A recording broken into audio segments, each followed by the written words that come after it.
इससे अच्छा कोई और तरीका नहीं है अपना वीकेंड गुजारने का। आराम से सन बात लो और बस ऐसे मजे करो। हाँ, लेकिन तेरे ये मजे के दिन ज्यादा दिन नहीं रहने वाले हैं काव्या, क्योंकि अब तो तेरी शादी हो जाएगी ना। हाँ, मेरे माँ बाबा दोनों ही मेरी शादी करवाने के लिए बेताब हैं। जैसे कि मेरी उम्र निकली जा रही है। उम्र नहीं निकली रही है तो अभी बहुत ज्यादा जल्दी भी नहीं है, तो शादी के हिसाब से परफेक्ट है और अच्छा ही तो है। तेरी शादी हो जाएगी तो अपनी लाइफ में सेटल हो जाएगी। हाँ, लेकिन फिर इस बेचारी की इस आजादी का क्या जो इसे अब मिली हुई है। वो तो है, लेकिन एक ना एक दिन तो सभी को शादी करनी ही होती है ना।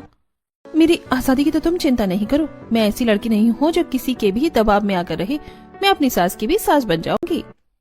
काव्या की बात को सुनकर उसकी दोनों ही सहेलियां हंस दी, जिसके बाद काव्या और वो ऐसे ही होटल के रूफ पर मजे करने लगी।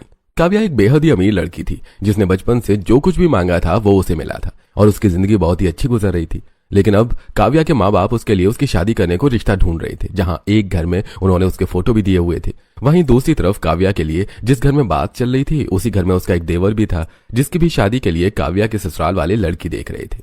सिया, इतनी टेंशन नहीं लेना, सब कुछ ठीक होगा। मैं टेंशन जानबूझकर थोड़ा ले रही हूँ, बस टेंशन हो रही है।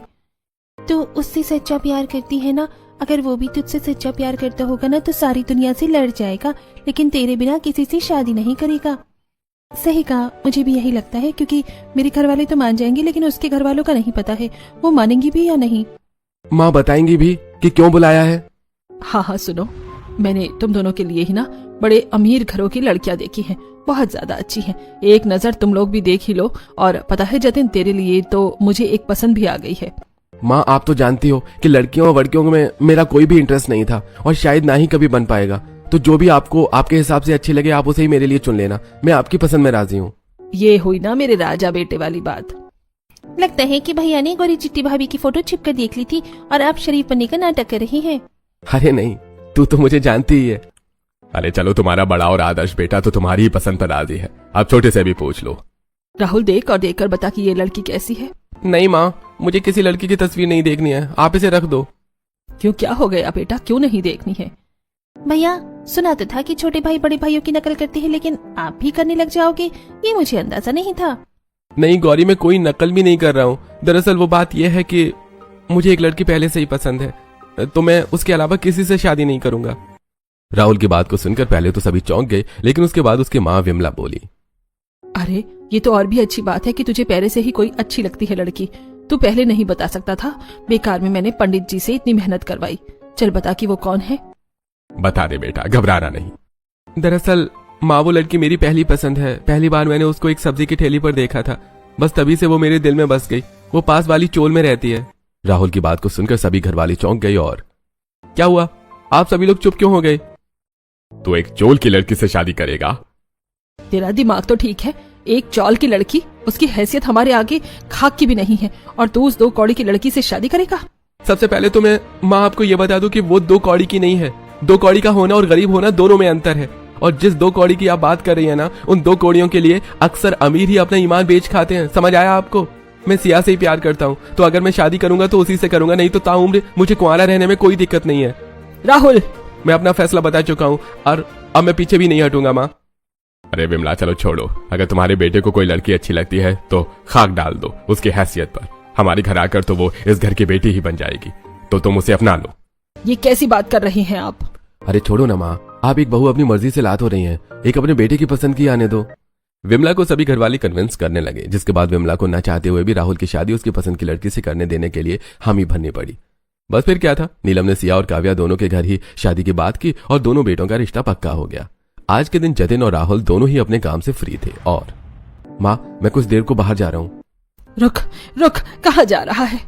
बाहर माँ, बताया तो आपको, दोस्तों के साथ जा रहा हूँ। नहीं, अभी कहीं नहीं जा।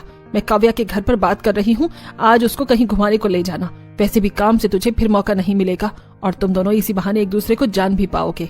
ठीक है माँ, करो बात। अगर ऐसा है तो क्या माँ मैं भी आज सिया को कहीं घुमाने ले जाऊँ? मुझसे क्यों पूछ रहा है? शादी के लिए उसे पसंद करने से पहले मुझसे पूछा था, जो अब तू पूछ रहा है? बोल। ठीक है माँ, तो मैं सिया को भी घुमाने ले जा रहा हूँ। ऐसे बोलकर राहुल ने भी सिया को फोन कर दिया और इधर से विमला ने काव्या से बात कर ली। कुछ ही देर के बाद दोनों भाई अपनी अपनी मंगेतरों को घुमाने को निकल गए। जहाँ पर बताओ, तुम कहाँ जाना पसंद करोगे? कोई भी मेरी लेवल की जगह है। ये एक 5 स्टार रेस्टोरेंट है, यहाँ चले? क्या कहा? बस 5 स्टार? इन जगहों पर तो बड़ा ही चीप खाना मिलता है। मुझे तो 7 स्टार होटल में जाना है। बोलो, ले चलोगे? ये क्या? ये तो अभी से ही बिल्कुल भी शर्मीली नहीं है। हेलो, बताओगे? हाँ, चलते हैं ना। जतिन ऐसे बोलकर काव्या के साथ एक 7 स्टार रेस्टोरेंट में गया जो बहुत ही ज्यादा एक्सपेंसिव था। वहां का माहौल बड़ा ही शांत था। ऐसी शांति में काव्या भी आकर बैठ गई और उसने मेन्यू ले लिया। तो तुमने कुछ चूज किया मंगवाने के लिए? देख रही हूँ। हाँ, तो मुझे खाना है फ्राइड चिकन, साथ में एक hamburger, pizza and low calories वाला लेडीज लंच, डिजर्ट में tart and cake and drink में ब्लू मोजितो। इतना सब तुम खा लोगी? ये कैसा सवाल है भला? अब जितना भी खाया जाए, लेकिन मैं खाना ऐसे ही ऑर्डर करती हूँ, तुम भी कर लो। अरे नहीं, मैं बस पानी और मोहितो ले लूंगा। ओके। काव्या ने 7 स्टार होटल में इतनी सारी चीजों का ऑर्डर दे दिया। कुछ ही देर में खाना आया और वो दोनों खाते हुए बात करने लगे। तुम बताओ, क्या तुम हो मेरे काबिल?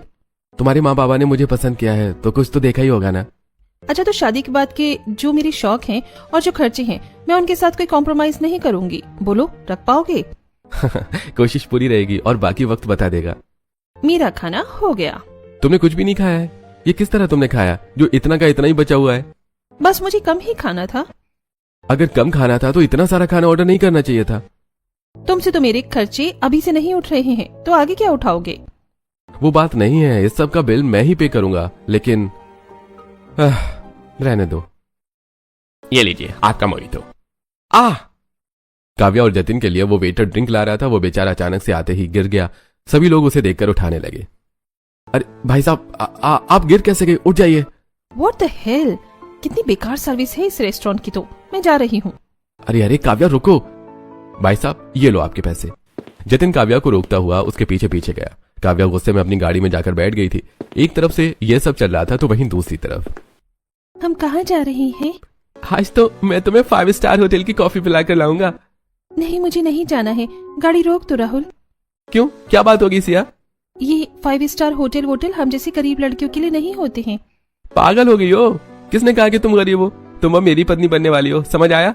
मैं वो नहीं बोल रही हूँ जतिन, लेकिन तुम्हें अच्छा लगेगा क्या कि तुम मुझे किसी ऐसी जगह लेकर जाओ और मुझे वहाँ ऐसा महसूस हो कि मैं यहाँ क्यों आई हूँ, या मेरी हैसियत इतनी नहीं है? बोलो, नहीं ना?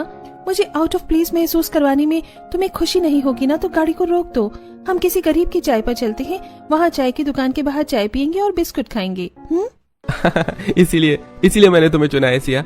लड़कियों की भीड़ में बहुत कम लड़कियां ऐसी होती हैं जिन्हें धन दौलत का कोई लोभ लालच नहीं होता, और वो तुम हो। चलो चलते हैं। राहुल की बात को सुनकर सिया बस मुस्कुरा दी, जिसके बाद वो दोनों एक चाय की दुकान पर चले गए और राहुल ने सिया के लिए चाय के साथ नमकीन भी ले ली और वो वहीं बैठकर चाय पीने लगे। एकदम कड़क पत्ती की चाय है, जैसे कि मुझे अच्छी लगती है। क्या हुआ राहुल, कुछ बात है क्या? सिया, एक बात कहूँ?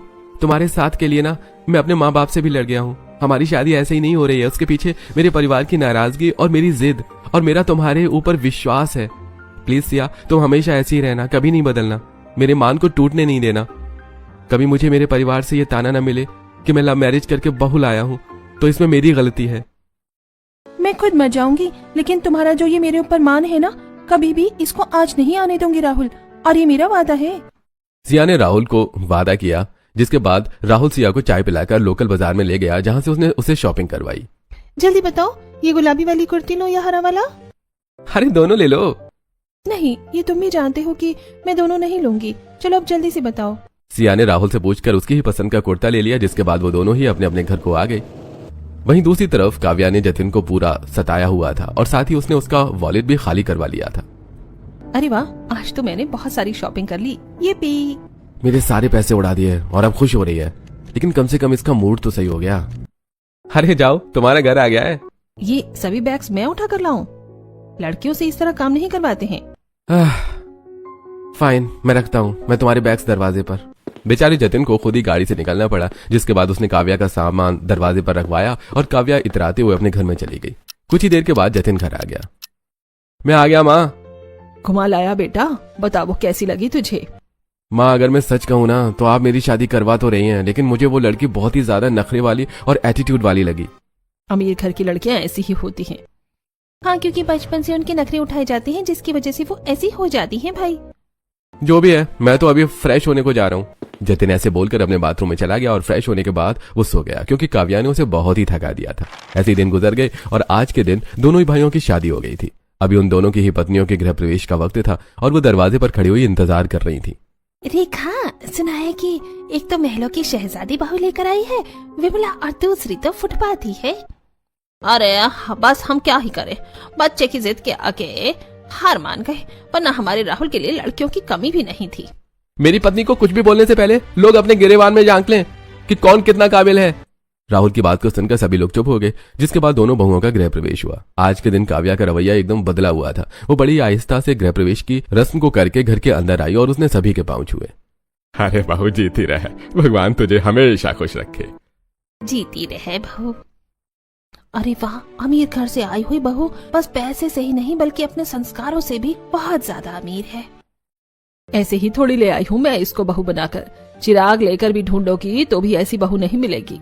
विमला ऐसे ही अपनी बहू की तारीफ करके बहुत ही ज्यादा खुश हुई, लेकिन जतिन उसे देखकर सोच में पड़ गया था। जो उस दिन काव्या ने मुझे अपना रूप दिखाया था वो सच था या ये आज वाला सच है। लेकिन चलो जो भी है, काव्या सभी से अच्छे से बात कर रही है, यही मेरे लिए अच्छी बात है।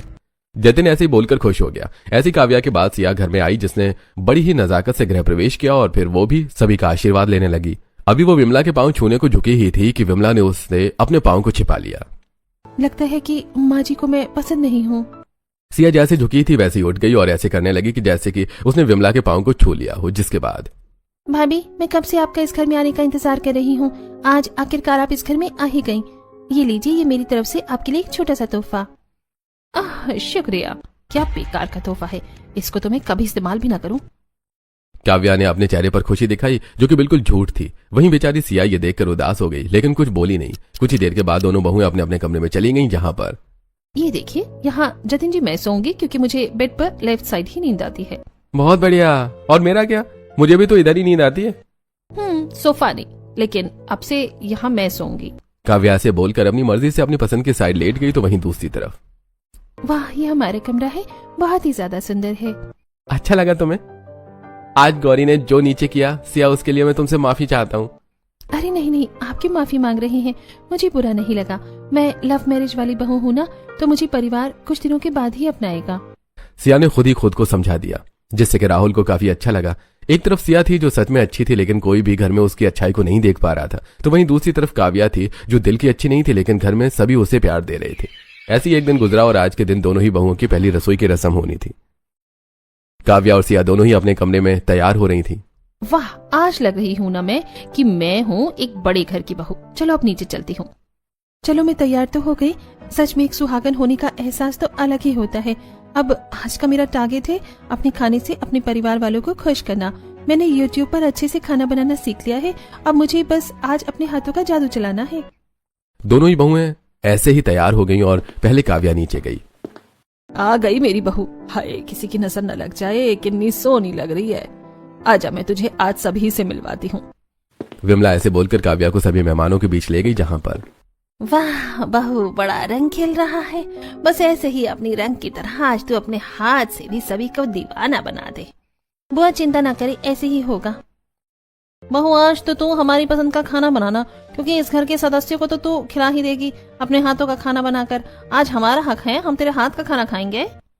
सभी ऐसे ही काव्या से बोलने लगे कि तभी सिया भी तैयार होकर आई। सिया को लगा था कि उसको भी लेने कोई आ जाएगा, लेकिन कोई नहीं आया। ऊपर से यह मंजर राहुल देख रहा था, तो वो ही सिया का हाथ पकड़कर आगे बढ़ा। अरे बुआ जी, मासी जी, आपकी दूसरी बहू तैयार होकर आ गई है। आ गई तू बहू? वैसे बड़ी जल्दी उठ गई। अरे कोमल बहना, कैसी बातें कर रही हो?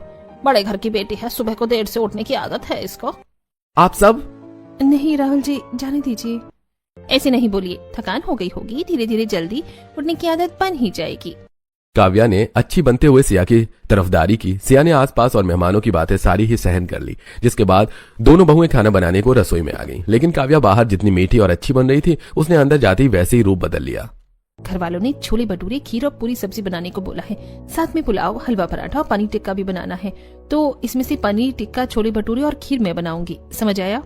वो सब तो ठीक है, लेकिन हम ये सब एक साथ में भी बना सकते हैं, क्यों? है ना? साथ में? तुम होती कौन हो जो मेरे साथ खाना बनाओगी? बाहर तुम्हारी जरा सी तरफदारी क्या कर दी, तुम मुझे अपनी सखी सहेली समझने लगी। चुपचाप अपने काम पर ध्यान दो। काव्या के इस बदलते हुए रूप को देखकर सिया हैरान रह गई। बस फिर क्या था, सिया कुछ नहीं बोली और वो बस खाना ही बनाने में लग गई। इधर काव्या भी खाना ही बना रही थी, लेकिन काव्या से कुछ बन ही नहीं रहा था। जितना सिंपल लगता है उतना है नहीं। ये छोले मुझसे काले क्यों हो गए हैं? और ये भटूरों का आटा है या ग्लू? मेरी कोई मदद चाहिए क्या? शट अप, अपने काम पर ध्यान दो, समझ आया? काव्या ने सिया की जरा भी मदद नहीं ली। उधर सिया को भी खाना बनाना नहीं आता था। वो भी पूरी मेहनत से यूट्यूब से देखकर खाना बना रही थी। अच्छा, तो जब एक कटोरी सूजी का हलवा बनाते हैं तो उसमें एक ही कटोरी चीनी डाली जाती है, मतलब जितनी सूजी उतनी ही चीनी। अच्छा है। ऐसे ही सिया देख देख कर खाना बनाने लगी। सिया का खाना देखते देखते बनाते हुए अच्छा बनता जा रहा था, तो वहीं दूसरी तरफ काव्या से कुछ भी नहीं बन पा रहा था। सभी के खाने का भी वक्त हुआ था। और भाभी, अगर बुरा न माने तो आपका खाना अभी बहुत ज्यादा बनने से बचा हुआ है। आप कहीं तो मैं आपकी मदद कर दूं? मैं तुमसे बोल रही हूँ क्या कि मुझे मदद करो? आई बड़ी मेरी मदद करने वाली। अब मुझे बाहर से ही खाना ऑर्डर करना पड़ेगा, और मैं क्यों ना करूं? जब मेरे पास पैसे हैं तो मैं करूंगी ही, और कोई कुछ नहीं बोलेगा। काव्या ने ऐसे बोलकर पनीर टिक्का, खीर और छोले भटूरे तीनों ही चीजें बाहर से ऑर्डर कर दी, जिसके बाद कुछ ही देर में उसका खाना आ गया और उसने ऐसे उसे बर्तनों में निकाल दिया जैसे कि उसने ही वो सब बनाया हो। बाहर मेहमान, पड़ोस के लोग और घर वाले टेबल पर खाने का इंतजार कर रहे थे। दोनों ही बहुओं ने उन्हें अपना अपना खाना परोसा। अरे खाना वैसे तो सारा ही लाजवाब बना हुआ है, लेकिन ये खीर, छोले भटूरे और पनीर टिक्का का जवाब नहीं है। एकदम बाहर के जैसा स्वाद है। ये मेरी पसंद की बहू ने बनाया है। अरे विमला बहन, वैसे कुछ भी कहो, तुम्हारे तो बाहर खुल गए हैं भैया। काव्या को बहू बनाकर इतना स्वादिष्ट खाना, सतह ही सुंदरता की भी धनी, और घर बाहर को तो पूछो नहीं। सब कुछ तुम्हारे साथ तो सोना ही सोना हो गया। सिया भाभी का खाना भी अच्छा ही बना है, मैं झूठ नहीं बोलूंगी, लेकिन यूट्यूब देखकर तो कोई भी बना लेगा। कोई अपनी क्रिएटिविटी ही नहीं है। आज तक तो तुझसे कुछ बनाया नहीं गया यूट्यूब देखकर, तो तू एकदम गोबर है। बोल। भैया आप ज्यादा नहीं बोलिए। अरे तुम खाने के टेबल पर बैठकर बहस नहीं किया करो, समझ आया? बाबा, अपने बेटे को ही समझाइए। राहुल की गुस्से में अपनी बहन से ही बहस हो गई, क्योंकि किसी और से तो वो कुछ बोल नहीं सकता था। कुछ ही देर के बाद जब सभी ने खाना खा लिया, तब सिया और काव्या को शगुन मिला, जिसमें काव्या को 9 लाख का हार और सिया को 1000 रुपए मिले थे। जिसकी जितनी हैसियत है और जिसने जैसा खाना बनाया उसी के हिसाब से शगुन दे रही हूँ, रख लो। शुक्रिया माँ जी, आपके हाथों से मिले हुए ये पैसे आशीर्वाद की तरह हैं। ये तो इसे कितने कम पैसे दिए हैं, लेकिन ये इसमें भी खुश है। खैर, मैं इसको इतना सता दूंगी कि ये ज्यादा दिन यहाँ खुश नहीं रह पाएगी। विमला ने मन में सोचा हुआ था कि वो सिया को चैन नहीं लगने देगी, जबकि सिया ने काव्या का सच सभी से छिपाकर एक बड़ा पुण्य वाला काम किया था। कुछ इस तरह से दोनों ही बहुओं की पहली रसोई की रस्म हुई। ऐसे अब 1 हफ्ता गुजर गया था और इस 1 हफ्ते में काव्या न जाने क्यों बहुत ही ज्यादा अच्छी बनने की कोशिश कर रही थी। वो अकेली घर का सारा काम कर देती थी और सुबह को जल्दी भी उठ जाती थी। ऐसे ही आज के दिन जब सिया उठकर आई तो सारा घर साफ था। लगता है आज भी काव्या भाभी ने ही झाड़ू का काम कर दिया है। कोई नहीं, मैं बर्तन साफ कर देती हूँ। अरे ये भी एकदम साफ है, बर्तन भी धुल गए और खाना भी बन गया। यहाँ पर भी कोई काम नहीं है, कपड़े भी धुल गए। हाँ, बड़े घर की बेटी, जब आप सोने में मगन थी ना, तब हमारी भाभी ने सभी काम कर डाले हैं। जाओ, अभी भी आराम ही कर लो। गौरी, अभी तो बस 8 ही बजे हैं। मुझे सच में ऐसा अंदाजा नहीं था कि भाभी सारा काम ही निपटा देंगी। ये मनहूस कपड़े भी सूख ही गए। अच्छा है कि मैंने सभी के उठने से पहले खाना भी मंगवाकर बर्तन में डाल दिया। अब तो मेरा ही गुणगान होगा। काव्या ये सब बस सिया को नीचे दिखाने को कर रही थी। ऐसे 1-2 दिन और गुजरे और आज के दिन दोनों ही बहुएं अलग अलग बाजार आई हुई थी। काव्या एक बड़े से मॉल में थी और सिया छोटे से बाजार में। वाह, इस बार भी मेरे फेवरेट ब्रांड चैनल की कलेक्शन कितनी अच्छी है। मन तो कर रहा है कि सब ले लूं, लेकिन अभी तो मैं अपने ससुराल में हूँ। अरे हाँ, अपनी ननंद के लिए कुछ ले लेती हूँ और सासू माँ के लिए भी। मन तो नहीं कर रहा, लेकिन अच्छी बनने के लिए लेना तो पड़ेगा ही। काव्या ने ऐसे ही खुद के साथ जबरदस्ती करके अपनी सास और नंद के लिए सामान ले लिया। दूसरी तरफ सिया के पास थोड़े से ही पैसे थे। मेरे पास ज्यादा पैसे नहीं है, नहीं तो मैं अपनी सास के लिए साड़ी लेती, लेकिन अब क्या हो सकता है। अब तो मैं कुछ मोटा छोटा सा अपनी ननंद गौरी के लिए ही ले लेती हूँ। सिया ने ऐसे बोलकर गौरी के लिए एक छोटा सा ब्लशर ले लिया। कुछ ही देर के बाद दोनों बहुएं ही घर पहुंच गईं, जहां पहले काव्या ने अपनी सास और नंद को सामान दिया। मैं शॉपिंग कर रही थी और मेरा दिल नहीं माना, तो मैंने आप लोगों के लिए भी सामान ले लिया। ये लो गौरी, तुम्हारे लिए ब्रांडेड जैकेट कैसी है? जी भाभी, ये तो बहुत ही ज्यादा प्यारी जैकेट है, सच में। मैं जानती ही थी कि तुम्हें ये बहुत ज्यादा पसंद आएगी। ये लीजिए माँ जी, ये आपके लिए साड़ी। अरे वाह, मेरी बहू तो लाखों में एक है। विमला की बात को सुनकर काव्या खुश हो गई। पीछे ही सिया भी खड़ी हुई थी। गौरी उसे देखकर ताना मारते हुए बोली, ये भाभी भी तो बाजार गई थी, लेकिन इन्होंने तो हमारे बारे में कुछ सोचा नहीं होगा, क्यों, है ना? नहीं माँ जी, ऐसा नहीं है। मेरे पास ज्यादा पैसे नहीं थे, तो मैं बस गौरी के लिए एक ब्लशर ले आई हूँ। गौरी लो, तुम्हें अच्छा लगेगा। नहीं चाहिए, रख लीजिए आप ही। मैं तुम्हारे लिए बड़े ही मन से लेकर आई हूँ। सिया ने अपना तोहफा काफी देना चाहा, लेकिन सिया ने उससे वो नहीं लिया। ऐसे चलते चलते 1 महीना गुजर गया था। इस 1 महीने में काव्या ने अपने परिवार वालों की नजर में बहुत ही अच्छी जगह बना ली थी। सभी उसे बहुत ही अच्छे बहू समझते थे। ऐसे दिन गुजर रहे थे कि आज के दिन काव्या के बाप का अमरेंद्र के पास फोन आया। हेलो समधी जी, कैसे हो? अरे मैं अच्छा हूं, आप बताइए आप कैसे हैं? हम भी ठीक है, बस अपनी बेटी के बारे में पूछना था। कैसी है वो, ठीक से रह तो रही है? अरे ये भी कोई पूछने वाली बात है? आपकी बच्ची बिल्कुल हीरा है, हीरा। बहुत ही अच्छे से घर में रहती है। क्या सच? अच्छा ठीक है, एक बार ससुराल वालों से जान लेना सही होता है, माँ बाप का कि कहीं उनकी बच्ची तंग तो नहीं कर रही है। अरे आप बेफिक्र रहिए, वो बिल्कुल भी नहीं सताती है हम लोगों को। अमरेंद्र ने ऐसे बोलकर बात को खत्म कर दिया। और अजी क्या कहा समधी जी ने? हमारी बेटी ने अपना वादा पूरा कर दिया है, अब हमारी बारी है अपना वादा पूरा करने की। मैं जानती थी मेरी बच्ची कभी भी हमारा सर झुकने नहीं देगी। माधुरी की बात को सुनकर केशव बस मुस्कुरा दिया। उसके बाद दोनों माँ बाप किसी चीज की प्लानिंग करने लगे। ऐसे ही जैसे कि अगली सुबह आई तो सुबह सुबह किसी ने विमला के घर के सामने गाड़ी का हॉर्न बजाना शुरू कर दिया, जिसकी आवाज से सभी जाग गए। कौन है जो ये सुबह की नींद खराब कर रहा है? काव्या गुस्से में ऊपर से आई। घर वाले पहले ही बाहर खड़े हुए थे और जैसी काव्या बाहर आई तो वो हैरान रह गई, क्योंकि वहां सुबह सुबह उसका बाप गाड़ी लेकर आया था, जो कि काव्या की ड्रीम कार थी। बाबा ये तो लैम्बोर्गिनी है जो मुझे आपसे चाहिए थी। मेरी बेटी ने मुझसे कुछ मांगा और मैं उसको न दूं, ये तो अच्छा ही नहीं होता ना। ये मेरी बच्ची के लिए, जिसने मुझसे अपना वादा किया हुआ निभाया, तो अब ये बाप भी अपना वादा निभाएगा। बाबा ये करोड़ों की गाड़ी आप अपनी बेटी के लिए लाए हैं? हाँ समधन जी, एक ही तो राजकुमारी है हमारी, अब उसकी भी ख्वाहिशों को पूरी नहीं करेंगे तो किसकी करेंगे? माधुरी को देखकर काव्या उससे भी लिपट गई और कुछ ही देर के बाद वो वहां से चले गए। ऐसी दोपहर का वक्त हो गया और सभी खाना खाने को टेबल पर बैठे थे कि तभी ऊपर से शॉर्ट ड्रेस पहने और बिल्कुल अलग ही लुक में काव्या आई। बहू आज खाना नहीं बनाया? क्यों, मुझ पर ठेका है? अरे ये क्या तरीका है अपनी सास से बात करने का, और ये कपड़े क्यों इतने छोटे पहनी हुई हो? ये फैशन है और एटलीस्ट ये कपड़े आपकी सोच से तो बड़े ही हैं बाबा जी। काव्या ऐसे बोलकर अपने परिवार वालों को औकात दिखाती हुई चली गई। कुछ ही देर के बाद सिया खाना लाई और कोई बात नहीं है माँ बाबा, आज उनका नया तोहफा आया है ना, तो वो कुछ ज्यादा ही खुश हैं। कल तक सब सही हो जाएगा। मैं यही तो सोचूं कि आखिर एक ही दिन में इतना कैसे बदल गई। अब समझ आया कि कैसे ये सब बस अपने बाप से गाड़ी लेने का नाटक था। जतिन ने गुस्से में ये बात कही, जिसके बाद वो टेबल से उठ गया। ऐसे ही काव्या ही घर वालों को राह देखते देखते शाम हो गई, लेकिन वो घर में आने को तैयार नहीं थी। ओहो, आज तो मुझे पहले से भी ज्यादा मजा आ रहा है। म्यूजिक को थोड़ा सा और लाउड करो ना। काव्या ड्रिंक भी कर रही थी और नाच भी रही थी। ऐसी राह देखते देखते रात के 12 बज गई और वो आधी रात को घर आई, जिसके बाद भी उसने किसी की नहीं सुनी और वो बस जाकर सो गई। ऐसे ही अगली सुबह घर वालों ने काव्या को घेर लिया। बहू तो हमारे मुंह काले करवाएगी क्या? मोहल्ले में तेरा जितना नाम था ना, उतनी ही बदनामी हो जाएगी, इसलिए अब से तू ऐसे बाहर नहीं जाएगी बस। क्यों नहीं जाऊंगी? मैं तो जाऊंगी, और किसी के बाप में भी दम हो ना तो मुझे रोक कर दिखाए। काव्या ऐसे ही अपने ससुर से मुंह चलाकर आज भी घर से निकल गई और ऐसे ही उसने आज भी आवारगी में ही वक्त गुजारा। अब रोजाना ऐसा ही होने लगा था। अब दोनों बहुओं की हकीकत सामने आ रही थी, जिसे घर वाले देवी समझते थे वही असली डाइन थी, और अब घर वालों के काम सिया ही करती थी। ऐसे सब चल रहा था कि आज के दिन, सिया अब तो तुम खाना और भी अच्छा बनाने लगे हो। हाँ, यूट्यूब देखकर। विमला ने आज भी सिया की तारीफ नहीं की। एक तरफ घर में ये सब चल रहा था तो वहीं दूसरी तरफ काव्या आराम से ड्राइव कर ही रही थी कि तभी उसका एक ट्रक से खतरनाक एक्सीडेंट हुआ। एक्सीडेंट इतना खतरनाक था कि उसकी पूरी गाड़ी पिचक गई और काव्या दूर जाकर गिरी। गिरते ही उसका खून बहने लगा और जल्दी से वहां मौजूद लोग काव्या को अस्पताल लेकर गए, जहां खबर लगते ही दोनों बहुओं के घर वाले और विमला का पूरा परिवार पहुंच गया। कहाँ है मेरी बहू? बहन हिम्मत रखो, बेटी अंदर आईसीयू में है, हालत बड़ी ही सीरियस है। सभी अब बेबस से खड़े हुए थे। काव्या का करोड़पति बाप कुछ नहीं कर पा रहा था। ऐसी कुछ देर सभी टेंशन में रहे कि डॉक्टर बाहर आए और देखिए, पेशेंट की हालत बहुत ही नाजुक है, हमें फौरन 4 यूनिट खून की जरूरत है। जो कोई भी हेल्दी हो उसका खून ही चाहिए। है कोई? डॉक्टर मैं दे दूंगा, लेकिन मैं शराब का सेवन करता हूं। मैंने कहा हेल्दी, जो अच्छा खाना खाता हो और जिसका खून साफ हो। मैं खून दे देती, लेकिन मैं भी कहाँ पूरी तरह स्वस्थ हूँ। डॉक्टर मैं ठीक हूँ, मैं जवान भी हूँ, तो आप मेरा ब्लड ले लीजिए।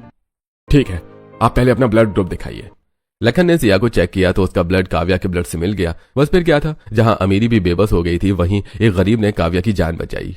काव्या की गाड़ी पूरी खटारा हो गई थी। कुछ ही देर के बाद ब्लड डोनेशन पूरा हुआ और काव्या को होश आ गया, जहां सभी उससे मिलने को गए। मैं जिंदा हूँ। हाँ तो जिंदा है बस सिर्फ आज अपनी देवरानी की वजह से। अगर ये अपना ब्लड तुझे ना देती तो पता नहीं आज क्या हो जाता। हम अमीर लोग आज हार गए। सच में जब जिंदगी खेलती हो तो पैसा भी कोई मोल नहीं रखता। सुना तुमने कि तुम्हारी माँ ने क्या कहा? जिस पैसे और गाड़ी के घमंड में तुम निकलती थी ना, आज वही तुम्हारी जान की दुश्मन बन गई, और जिससे तुम जलती थी उसने आज तुम्हारी जान को बचा लिया। समझी काव्या? और घर में सभी इसी लव मैरिज वाली बहू को गरीब, भिखारन और बुरा भला बोलते थे। आज के दिन सभी को सिया की अच्छाई और अहमियत का अंदाजा हो गया था। सभी काव्या को भी अभी समझा ही रहे थे कि तभी सिया बोल पड़ी। बस कीजिए, ये सब बातें बाद में हो जाएंगी। जेठानी जी अभी आप आराम करो और कुछ भी सोचने की जरूरत नहीं है, उससे आपके दिमाग पर असर पड़ेगा। बस ये समझ जाना कि मुसीबत में पैसा भी रखा रह जाता है, लेकिन अपने हमेशा ही काम आते हैं। इसीलिए अमीरी पैसे से नहीं, रिश्तों की अहम है। तुमने मुझ पर ऐसा एहसान कर दिया है, ना ही मैं चाहकर भी इसको उतार सकती हूँ। मेरी तो समझ भी नहीं आ रहा है कि मैं तुमसे माफी मांगू या क्या करूँ। कुछ मत करो, बस आराम करो। सिया की साफ दिली को देखकर सभी के चेहरे पर मुस्कान आ गई थी। सिया ने आखिर ये साबित कर ही दिया था कि वो कैसी लड़की है। बस फिर क्या था, जब काव्या सही हुई तो वो सच में अब बदल गई थी। वो घर के काम करती थी और सभी अब सिया के साथ भी मिलजुल कर रहने लगे थे।